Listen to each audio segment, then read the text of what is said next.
Ahora bien, hablemos de la clasificación de los datos. Imagínate tú que ya declaraste el statement, ya viste los supuestos, ya tienes tu glosario, pero ahora resulta que tienes enfrente, en la mesa, un montón de datos. Te dice, mira, es que los sistemas te arrojan esto y ahí está información y tenemos este archivo.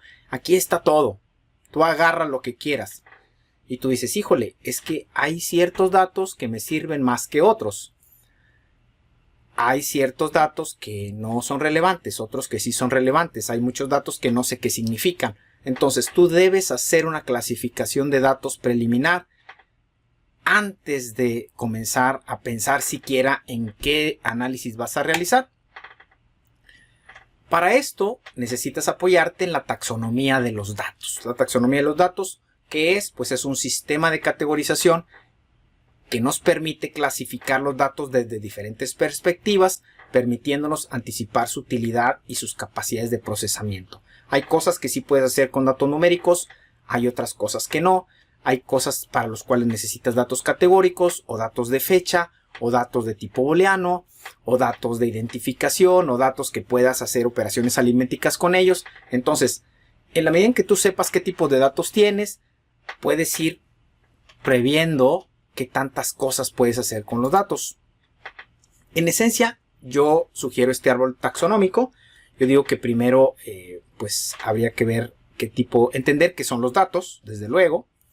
Y luego posteriormente ver qué tipo de variables estadísticas estamos manejando, qué tipos de datos estamos manejando, qué uso le vamos a dar a los datos y finalmente el origen de donde vamos a obtener los datos. Vamos a ver cada una cosa en lo particular. Primero, en cuanto a la cuestión de datos estadísticas, tú sabes que hay datos cuantitativos y datos cualitativos. Los datos cuantitativos pues son características numéricas que representan cosas que pueden medirse o contarse objetivamente. Acuérdate que estos datos pueden ser continuos o discretos. Son continuos cuando al momento de dividirlos ganas precisión, por ejemplo pesos o distancias. Y son discretos cuando la división no aporta precisión, por ejemplo número de personas. Tú no puedes decir tengo 3.4 personas. No, o son 3 o son 4. Dividir no es más preciso. Entonces esos serían datos discretos. ¿Por qué hay que saber de qué tipo de datos nos estamos refiriendo? Pues porque hay gráficas que se llevan mejor con datos continuos. Hay otras gráficas que trabajan bastante bien con datos discretos. Y tú necesitas saber de qué tipo de datos estás manejando. Incluso hay ciertas técnicas estadísticas que no funcionan con cierto tipo de datos. Entonces ahí te estás ahorrando problemas de que tú uses un dato inadecuado para una prueba estadística y luego simplemente pues, va a ser ahí el ridículo porque se pone de manifiesto que no sabes usar la herramienta. Entonces hay que tener cuidado con eso. También los datos pueden ser de escala de intervalo o escala de razón. Los datos cuantitativos, me refiero. De intervalo son aquellos que no tienen un cero absoluto. Que no hay una medida que me indique ausencia de magnitud. Por ejemplo, la temperatura que tú dices, oye, 0 grados. 0 grados no quiere decir que no hay temperatura. 0 grados es una temperatura, centígrados. Significa que hace cierta temperatura. Y te puedes ir hacia adelante y te puedes ir hacia atrás en la temperatura. Pareciera que no hay una medida que ya no significa nada. El tiempo es otro tipo de dato como ese, de que tú dices, oye, me puedo ir hacia el futuro todo lo que quiera y hacia el pasado todo lo que quiera. Entonces ahí hay que tener cuidado porque este tipo de datos de intervalo solamente admiten ciertos operadores, por ejemplo, de igualdad. Te soportan una igualdad, pero a lo mejor no te soportan un mayor que o un menor que, porque no hay un punto de referencia sobre el cual decir quién está más cerca de qué punto o lejos. Y los de razón son los datos en donde sí hay un cero absoluto. Por ejemplo, el dinero, que tú dices, oye, tengo cero dinero. Cero dinero significa no tengo dinero. Entonces hay que tener en cuenta mucho de qué tipo de datos estamos hablando. Respecto a los datos cualitativos, tenemos que son las características alfanuméricas que pueden observarse subjetivamente, pero no medirse. Estas pueden ser nominales. Nominales es cuando indican algo, pero no hay un orden preestablecido. Por ejemplo, los colores. Yo digo blanco, yo digo negro, yo digo rojo, pero yo no puedo decir que blanco es mayor que negro o negro es mayor que rojo, porque no tengo elementos para decir eso. Mientras que están los datos ordinales, en donde yo tengo, por ejemplo, lunes, martes, miércoles, jueves, viernes y sábado. Y tú dices, híjole, son etiquetas, pero tienen un orden. Yo sí puedo decir que uno va después del otro y uno va antes que el otro. Entonces, hay un orden ahí. Por ejemplo, jerarquía, oye, director, gerente, jefe. Son etiquetas, pero tienen un orden. Entonces, a eso se refieren los datos cualitativos cuando son ordinales. Luego, podemos ver la taxonomía en términos también de tipo de dato. Tenemos datos de tipo numérico, que son obviamente números. Se caracterizan porque puedo hacer operaciones aritméticas con ellos. Pueden ser enteros o pueden ser decimales o flotantes, es decir, que tienen fracciones. También tengo tipos de datos alfanuméricos, que son etiquetas normalmente. Tengo datos de tipo booleano. Booleano es falso o verdadero. Aquí no hay que confundirlos con los datos de tipo dicotómico, porque dicotómico es sí o no, activo o inactivo. Esas son otras cosas. El booleano es falso o verdadero. Y tenemos también los datos de tipo temporal. Los datos de tipo temporal son aquellos que me permiten ubicar fechas y horas determinadas. Cuando yo veo los datos, yo tengo que ver primero si son cualitativos o cuantitativos. Yo puedo saber si son cualitativos, son ordinales o nominales, o si son, en el caso de los numéricos, escala de intervalo o de razón, si son continuos o son discretos. Si no son numéricos, entonces muy probablemente sean de tipo alfanumérico. Yo ahí tengo que ver de qué tipo son también. Booleanos y temporales, pues yo ahí voy haciendo esa clasificación. ¿Ok? Después, independientemente de qué tipo de dato es, independientemente de cuál es el tipo de dato estadístico del que se trata, yo debo saber para qué voy a usar los datos.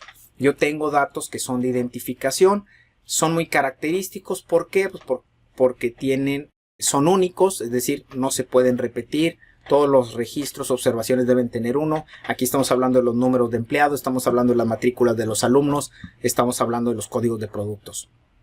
Luego tenemos los categóricos.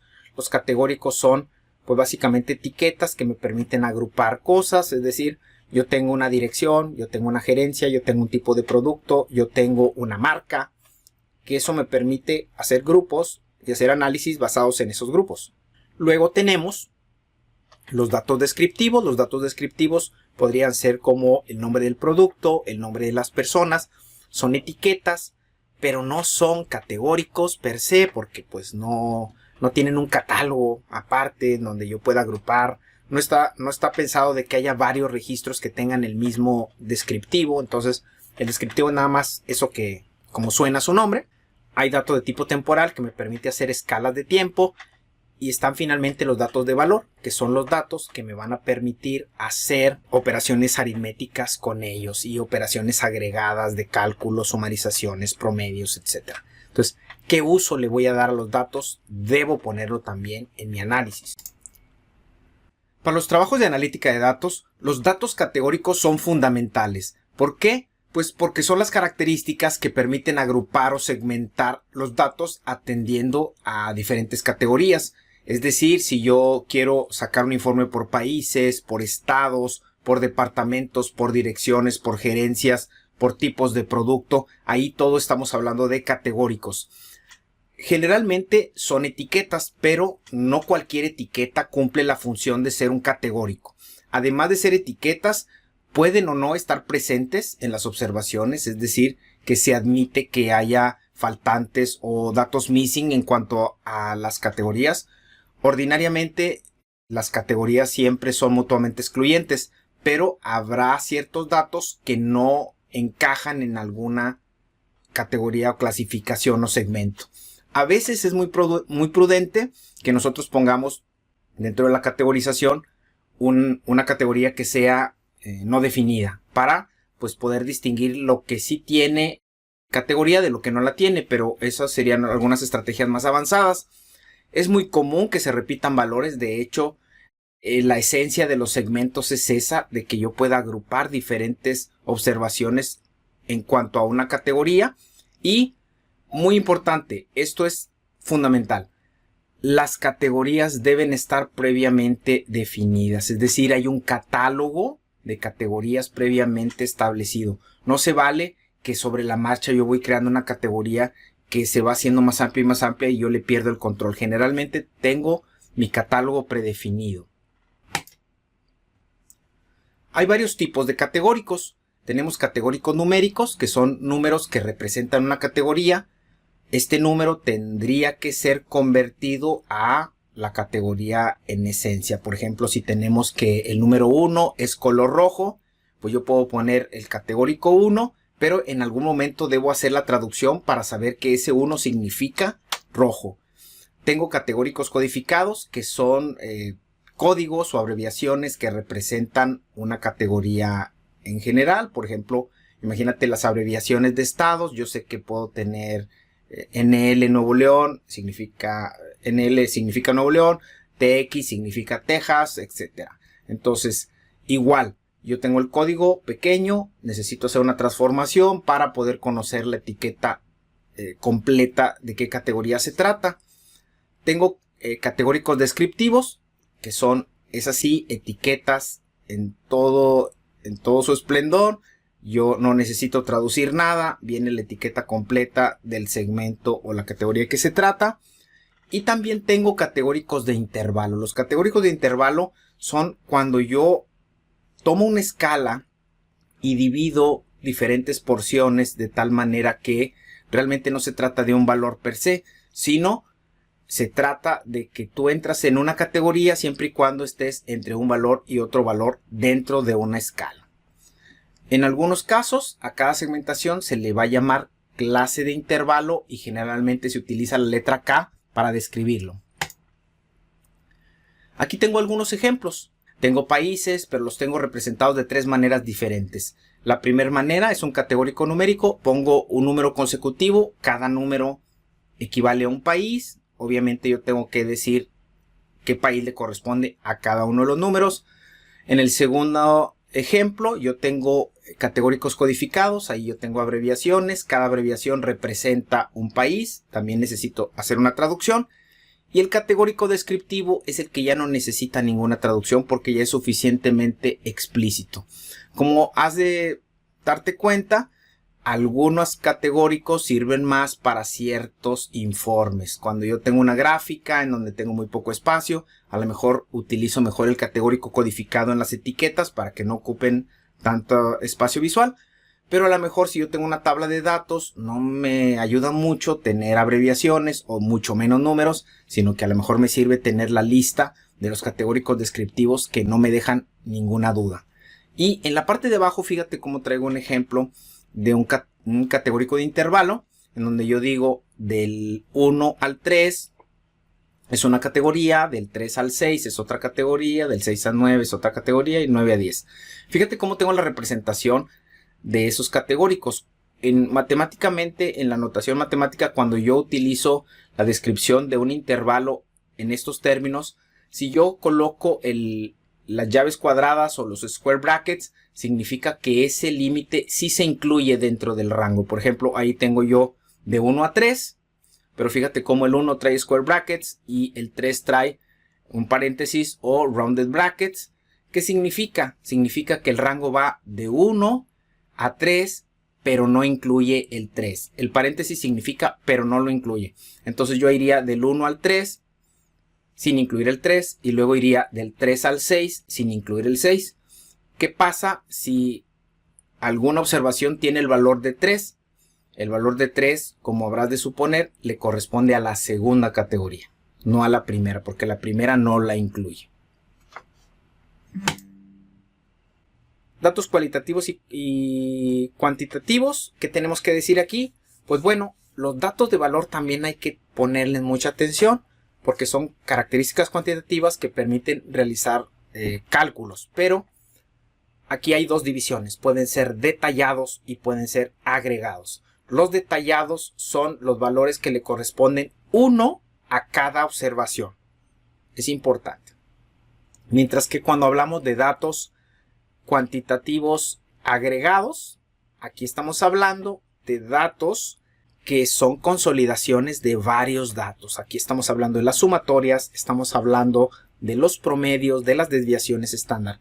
Es importante porque no necesariamente, ya cuando entremos a analítica te vas a dar cuenta que es importante distinguir el valor de la observación del valor agregado.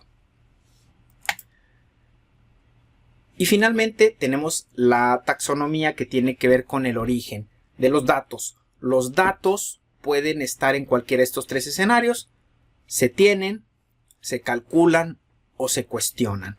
Cuando se tienen, quiere decir que tú los puedes obtener de alguna parte, de un sistema, los puedes tener ya ahí, los puedes calcular, los tienes de alguna forma.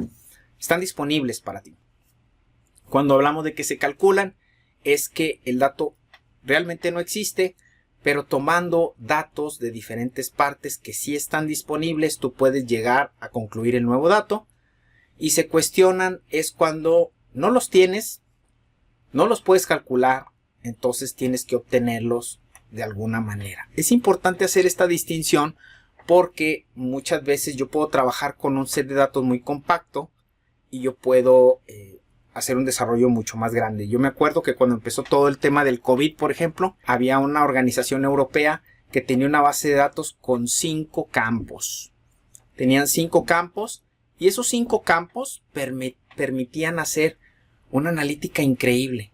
¿Por qué? Porque de esos 5 datos tan pequeños que ellos proporcionaban, podíamos calcular un montón de cosas de datos. Entonces, siempre es el mínimo de datos me beneficia porque yo puedo hacer muchos cálculos y puedo preguntar los menos que yo pueda para tener el set de datos que necesito.